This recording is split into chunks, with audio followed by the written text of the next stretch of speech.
Salut, c'est Katia, j'espère que tu vas bien, bienvenue dans ce nouveau vlog. Aujourd'hui j'avais envie de te parler de ce qui m'a poussée à devenir indépendante, à devenir coach. Faut savoir que dans ma vie, j'ai toujours été dépendante de quelqu'un, dépendante d'un patron, dépendante de mes parents, dépendante de mon conjoint, mais tout ça sans m'en rendre compte. C'est-à-dire que à chaque fois que je n'obtenais pas ce que je voulais, je me plaignais et j'attendais que ce soit quelqu'un d'autre qui fasse à ma place pour que je puisse être heureuse. Et de ce fait, inconsciemment, le message que je transmets, c'est que je ne suis pas indépendante, c'est que je ne suis pas capable de prendre des décisions, c'est que je ne suis pas capable de remplir mon bien-être toute seule. Et ce qui m'a encore plus poussée à me réorienter professionnellement, c'est que c'est un domaine dans lequel je m'épanouissais plus, ça répondait plus à mes besoins, j'étais très malheureuse et ça j'en avais clairement conscience. Pourquoi? Parce que je souffrais tellement, j'étais tellement dans l'attente que plus on attend et plus on repousse en fait les opportunités positives pour nous. Pourquoi? Parce on s'estime pas assez, on s'estime manqué, et du coup, qu'est-ce qui se passe? Bah, on manque, clairement. Quand je te dis, on s'estime manqué, c'est que clairement, je pense et je crois sincèrement que le résultat ne dépend pas de moi, que ce n'est pas ma faute, mais qu'en plus, le bonheur dépend de quelqu'un d'autre. C'est quelqu'un d'autre qui a la clé pour moi. Or, quand je me suis lancée dans le développement personnel suite justement à ces blessures-là, que ces frustrations, les troubles du sommeil, ma pelade, ma chute de cheveux, etc. Eh bien, je me suis rendu compte qu'en fait, je n'étais pas responsable. Je ne décidais pas de la personne que je voulais être et je n'avais pas vraiment choisi mon métier.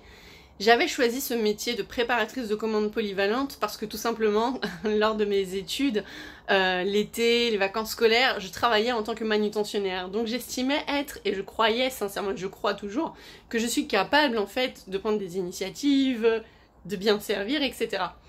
Mais c'est ça en fait au final. On apprend à servir les autres avant de se servir soi. Qui fait que on donne la responsabilité à d'autres résultats, à d'autres conséquences, à d'autres situations, à d'autres personnes. Mais en fait, d'être responsable de notre bonheur, tout comme être responsable de notre malheur. Donc c'est jamais notre faute en fait. Ça c'est une position facile, qu'on appelle aussi une position de victime. Quand tu te prends ça dans la gueule, clairement, ça fait mal, ça fait très mal. Mais on a besoin de passer par là, et moi j'ai eu besoin de passer par là, pour aller chercher chez moi la volonté nécessaire d'aller outre mes croyances, d'aller outre mes compétences, d'aller au-delà de mes limites, pour devenir une personne illimitée. Et c'est là que j'ai compris qu'on était capable de créer la vie que l'on désirait à partir du moment où on décidait déjà dans un premier temps où, quand, comment et pourquoi. Et ça c'est des questions qu'on se pose pas en fait, quand on est trop à la quête de résultats extérieurs avant d'une quête intérieure. Parce que concrètement, c'est nous qui amenons les situations par rapport à notre comportement, par rapport à notre attitude, par rapport à nos réactions. Et là, on est vraiment dans une polarité entre l'instinct et l'intuition, et un certain équilibre à tenir, c'est notre fil conducteur, et ce fil conducteur, quand on le perd, on sait plus où on va, et on sait plus pourquoi on va par là. On a oublié, en fait, parce que notre focus, il est trop focus, concrètement, sur la matière. Notre attention est trop concentrée sur la matière, et sur ce que l'on n'a pas. Sauf qu'en étant concentré sur ce que l'on n'a pas, on oublie d'être concentré sur ce que l'on a, et ce qu'on est capable de faire, et ce que l'on a déjà.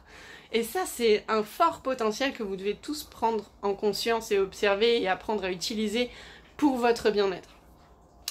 Donc, concrètement, devenir coach, c'est pas quelque chose qui m'a appelée, vraiment. C'est quelque chose qui s'est présenté à moi, on m'en a parlé, je me suis renseignée, j'ai vu qu'il existait plein de types de coachs, et en réalité, tout le monde est capable de devenir coach à partir du moment où il est expert dans un domaine.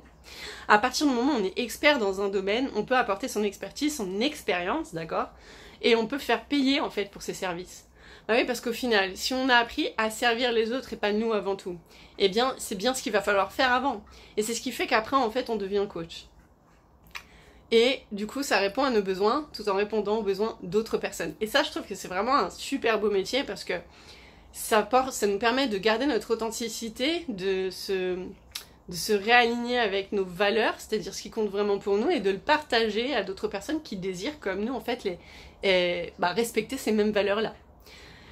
Donc, en fait, ce qui nous empêche de vraiment de devenir la personne que l'on veut, c'est vraiment notre système de croyance, comment on fonctionne à l'intérieur de notre tête, notre état d'esprit, notre mindset, on appelle. Et devenir coach pour moi c'était un gros challenge, mais finalement, maintenant que j'y suis, et je ne suis pas certifiée coach, maintenant que j'y suis, faut vraiment savoir que c'est de l'autodidacte, c'est de la persévérance, c'est de la discipline, et c'est beaucoup de temps que j'ai investi, en plus de mon expérience. Et ça, tout le monde ne se responsabilise pas forcément à aller jusqu'au bout de ça, jusqu'au bout de ses idées, et je crois que c'est l'épreuve la plus difficile pour une personne aujourd'hui, lorsqu'il veut se réorienter dans n'importe quel domaine, tout simplement prendre une décision autre que ses croyances. C'est vraiment notre difficulté.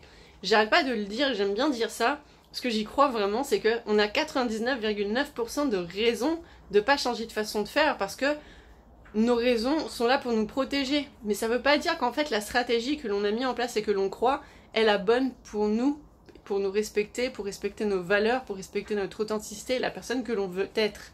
C'est la raison pour laquelle l'intuition est fortement conseillée à ce niveau-là d'état d'esprit. Et c'est ce qui m'a poussée à devenir coach concrètement. J'ai réussi à transformer ma vie, j'ai réussi à créer une entreprise qui est à mon service, et c'est même pas moi qui est à mon service de mon entreprise, qui me permettent vraiment de maîtriser toutes les sphères de ma vie. D'ailleurs, il y a la formation 5 jours pour transformer sa vie, où justement je te parle de ces 5 sphères principaux de ta vie qui influencent ta vie concrètement et du coup ton bien-être. Et ça c'est vraiment quelque chose que je voulais vraiment vous partager parce que c'est... On doit savoir et on doit apprendre à croire que c'est possible, et c'est ce que je vous présente en fait lors de ces 5 jours de formation, où vous avez du coup tous les jours durant 5 jours une masterclass. Et ça c'est important que vous puissiez observer ça. Vous puissiez observer qu'on peut maîtriser toutes les sphères de sa vie. Et mon père ne me croit toujours pas par rapport à ça, il me dit toujours on peut pas tout avoir dans la vie. Bien sûr que si, mais on peut pas tout avoir tout de suite. La question c'est, est-ce qu'on se donne les moyens d'obtenir cette vision? Est-ce qu'on a une vision?